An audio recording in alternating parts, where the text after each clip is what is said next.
Kembali lagi sama Mimin di channel Cicitu Anime. Jangan lupa subscribe dan like agar kalian tak ketinggalan di video berikutnya. Selamat mendengar dan menikmati. Cerita berlanjut di sebuah tower di mana sudah 79 kali percobaan dan 315.850 adanya korban jiwa. Itu adalah hasil dari usaha para manusia untuk menyelesaikan Tower of Trials. Pemusnahan umat para manusia tersisa waktu 58 menit dan waktu pun terus berjalan semakin menipis. Dan semua orang berkumpul dalam sebuah satu streaming dan mereka semua sudah berputus asa dalam hal ini. Tower of Trials di lantai 48 adanya seorang penantang muncul di ruangan The Red Dragon Destia. Semua orang pun bersemangat akannya sebuah harapan baru, dan Red Dragon pun berkata, kamu para manusia tidak tahukah kapan harusnya menyerah? Tahukah kau sudah banyaknya yang binasa tetapi sirimu tetap saja untuk datang? Seorang pemuda yang menggunakan topeng di wajahnya dan berkata dalam benaknya dirinya harus menyiapkan beberapa hal sebelum dirinya dapat memanggang kadal sampai hangus. Dan untungnya diriku datang tepat waktu. Lalu Red Dragon pun berkata, hei kau manusia, tidakkah tahu kalau kematianmu akan lebih menyakitkan daripada orang-orang yang sebelumnya? Kemudian pemuda bertopeng berucap dalam hatinya, ia berbicara dengan serangga kecil ini hanya membuang-buang waktu saja dan tak berguna. Ini akhir yang sangatlah membosankan. Lalu pemuda bertopeng pun berkata mengikat dahulu lalu kemudian menyerang dirinya. Bukankah itu pola yang terlalu terbaca? Diriku dapat membaca semua pola serangan itu. Kemudian Red Dragon pun mengumpulkan api dari mulutnya lalu disemburkan pada pemuda bertopeng itu. Pemuda bertopeng langsung melompat dan menghindari dan langsung menerjang wajah dari Red Dragon itu. Pemuda bertopeng berpikir seluruh dungan ini berada di area serangan Red Dragon, tidak perlu bagi dirinya untuk menghindar. Dirinya akan menggunakan skill yang bernama Memory of the World. Di mana sebuah perpustakaan tak terbatas yang berisi rekaman skill yang sudah terbentuk. Dirinya merapal skill Hellfire dan Black Tears. Dan Red Dragon berkata, manusia yang sangat bodoh, apakah kau percaya diri dengan hanya skill itu saja? Diriku tidak akan terbunuh bahkan tergores sedikit pun dengan skill rendahan darimu. Pemuda bertopeng berkata memang mustahil untuk membunuh naga sepertimu dengan skill ini saja. Namun diriku akan membuat skill baru. Dan pemuda bertopeng langsung menggabungkan skill Hellfire dengan Black Tears. Penggabungan berhasil. Pemuda bertopeng mendapatkan skill baru yaitu The Breath of Ethereon, the Dragon of Nothingness. Kemudian pemuda bertopeng itu pun membuka topengnya dan berkata, diriku bernama Kang Jin Hyuk dan tentunya dia adalah MC kita. Jin Hyuk pun berkata, ini bukan pertama kali diriku membunuh kau Red Dragon, sebuah game sampah. Dapat diartikan untuk sebuah game yang sangat membosankan, tidak seimbang, dikelola buruk dan sangat sulit untuk diselesaikan. Sebagai contoh sebuah game virtual reality Tower of Trials saat gamenya dirilis dan para hardcore gamer bersukacita dengan satu tujuan yaitu dengan menyelesaikan game tersebut. Mereka pun bermain dengan penuh selama 365 hari berturut-turut tanpa makan minum bahkan tanpa beristirahat. Tetapi setelah 3 tahun berlalu para pemain pun sedikit demi sedikit terus menurun karena para pemain menyadari kalau Tower of Trials adalah game yang tak mungkin diselesaikan dengan mudah. Penjaga gerbang yang tidak dapat dilukai sama sekali. Area bersalju di mana suhunya sangat minus 60 derajat Celcius. Dan orang-orang pun membeku kurang dalam dari 1 jam. Sebuah labirin yang membentang luas sejauh 10.000 milnya. Game itu tidak diciptakan untuk kesenangan saja, tapi didesain sengaja untuk menyiksa orang yang memainkannya. Lalu game itu pun mulai meredup, lebih tepatnya yaitu hampir tutup.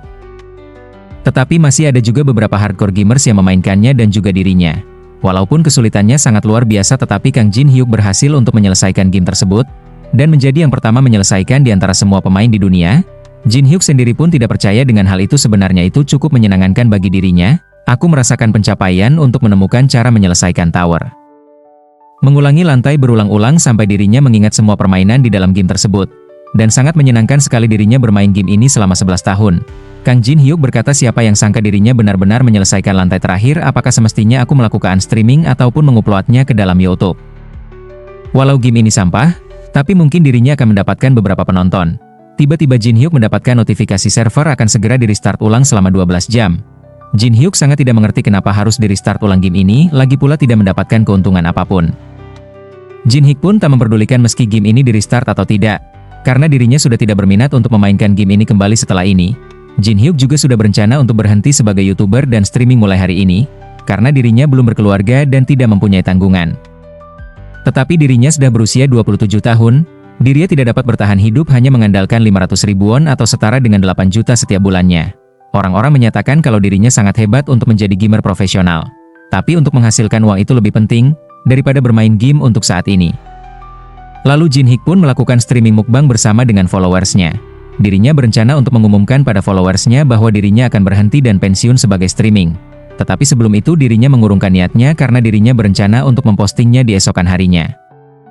Setelah itu keesokan harinya Jin Hyuk terbangun dengan kepalanya yang sakit setelah mabuk semalam. Dirinya berencana akan mengupload video dirinya menyelesaikan Tower of Trials. Jin Hyuk terkejut melihat adanya Tower of Trials muncul di dunia nyata. Dirinya tak percaya akan apa yang telah dirinya lihat. Dan dirinya masuk salah satu live streaming yang sedang menyiarkan Tower of Trials. Di dalam live streaming host mengatakan bahwa tower itu berasal dari sebuah game yang bernama Tower of Trials, yang rilis 11 tahun yang lalu. Dan langit pun tiba-tiba berubah menjadi merah kegelapan. Melihat itu, Jin Hyuk pun menyadari kalau cuplikan itu sama seperti pembukaan dalam game tersebut. Lalu munculnya notifikasi restart Tower of Trials telah diselesaikan. Semua player harus menyelesaikan Tower of Trials dalam waktu 90 hari. Bila mereka gagal, semua para manusia akan binasa. Jin Hyuk pun berkata, diriku harus tetap tenang bila Tower of Trials ini benar-benar muncul di dunia nyata. Dirinya tidak boleh membuang-buang waktu lagi. Dirinya harus cepat bergegas. Dan aku harus ke tempat di mana item itu berada. Di pusat kota terlihat banyaknya orang-orang berkumpul dan mereka ingin segera untuk meninggalkan kota. Tetapi tower itu muncul di seluruh negara dan tidak ada tempat aman satupun di dunia. Jin Hyuk pun diam-diam berlari melewati kerumunan itu dan langsung menemui sebuah eskalator yang menuju lantai bawah. Tempat yang akan dituju bernama External Regions dalam server Korea. Hanya ada 30 di seluruh dunia dan tempat ini yang terdekat untuk dirinya. Jin Hyuk pun mendapatkan notifikasi memasuki area event. Semua orang yang berada di sini adalah pemain awal Tower of Trials. Semua orang tampaknya tegang dan dapat dimengerti jumlah item yang akan muncul sangat terbatas. Bila beruntung akan ada 5 buah. Tiba-tiba ada seseorang yang memanggil Jin Hyuk, yaitu orang yang bernama Lee Jong-soo. Dia adalah partner streaming dari Paprika TV dan Noyop. Dengan lebih dari 500 subscribers dikenal dengan panggilan bintang streaming. Dan di saat yang sama Jong-soo adalah perwakilan dari perusahaan streamingnya bekerja. Dan Jong-soo berkata, pada lantai berapa yang sudah kau capai Kang Jin Hyuk? Karena Jong-soo tahu kalau Jin Hyuk bermain game itu, jangan kau membunyikan rahasia dari kolega sendiri. Jin Hyuk berpikir kalau bajingan itu banyak menipu streaming untuk mendatangani kontrak yang sangat tidak adil. Semakin banyak mereka streaming, semakin dalam mereka terjerumus dalam hutang.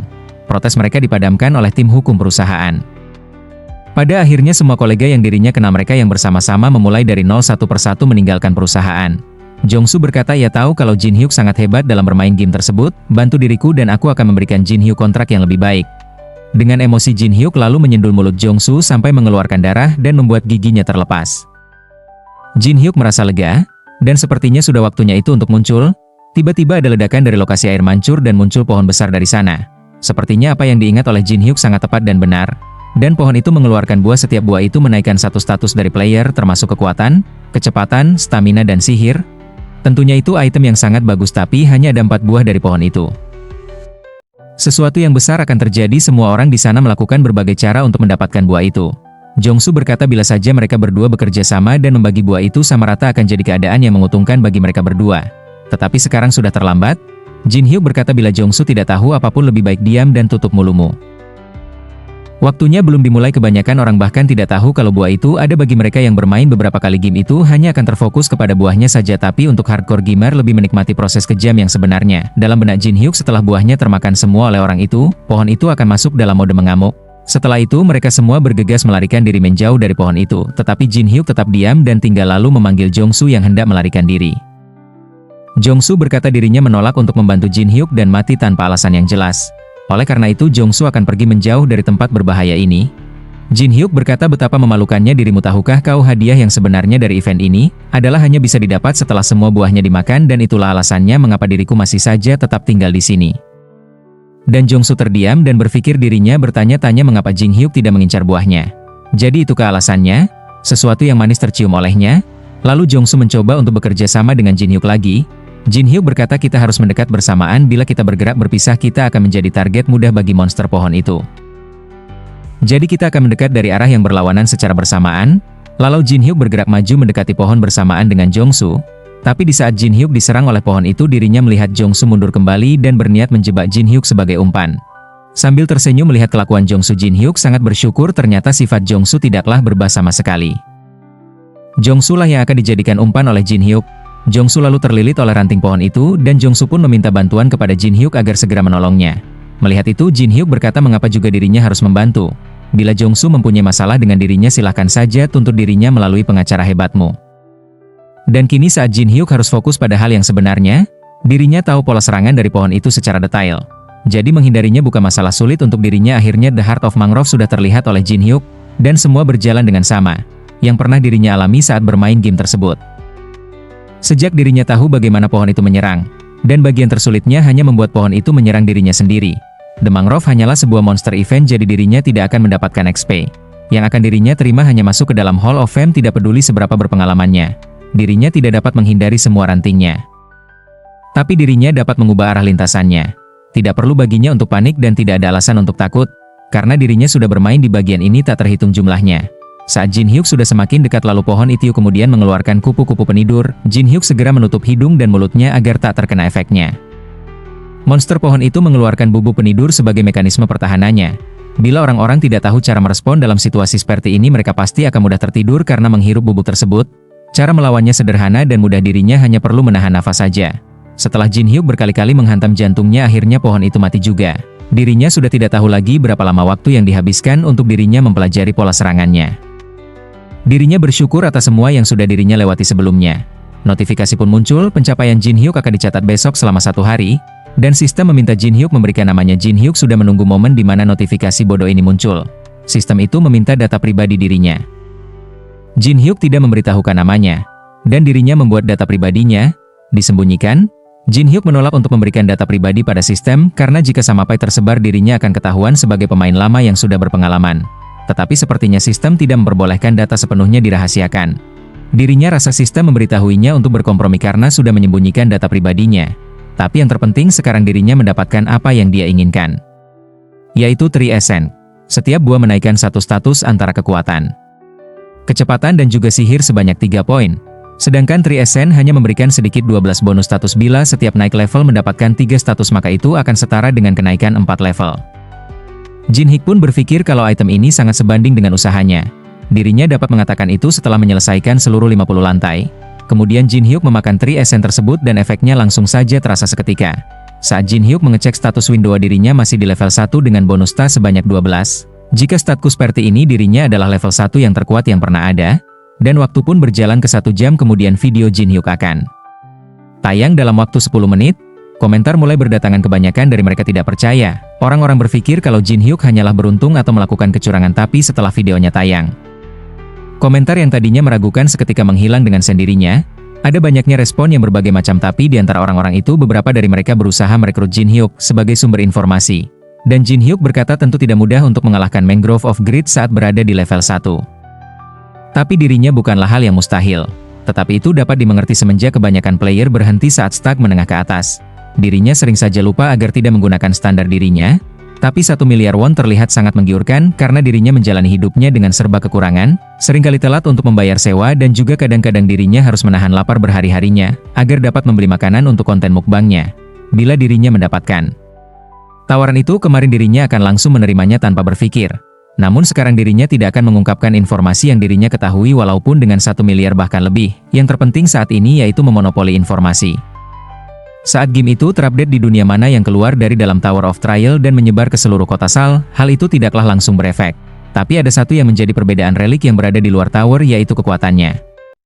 Mereka tentunya tidak asli sepenuhnya. Artifak yang mempunyai kekuatan berada di dalam tower, yang berada di luar tower hanyalah replika. Dengan kata lain, mereka adalah kopian. Dan Jin Hyuk akan segera secepatnya mengumpul relik-relik itu. Tujuan selanjutnya Jin Hyuk yaitu Museum Nasional Korea. Museum Nasional Korea banyak menyimpan artefak, membuatnya seperti kota harta karun. Masalahnya sekarang dirinya bukanlah satu-satunya yang menginginkan replika-replika tersebut. Tidak seperti bermain Grove of Greed yang hanya muncul di 7 lokasi di sekitaran kota Sal.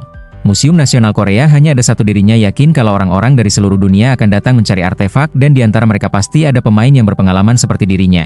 Saat Jin Hyuk membuka pintu, dirinya merasakan kalau tempat itu terlalu sunyi, apakah tidak ada seorang pun. Tapi Jin Hyuk sangat terkejut, seperti yang dirinya perkirakan seseorang sudah sampai duluan sebelum dirinya. Tapi dari ekspektasi dan kenyataan lebih besar dari yang dirinya perkirakan. Karena sekarang manusia lebih berani, dirinya yakin orang-orang mencari relik-relik di museum ini, karena di sini ada relik yang diinginkan Jin Hyuk, yaitu The Great Map of Korea. Semua orang sangat menginginkan peta kuno itu, karena mengandung informasi tentang Tower of Trial. Terima kasih dan sampai jumpa di part berikutnya.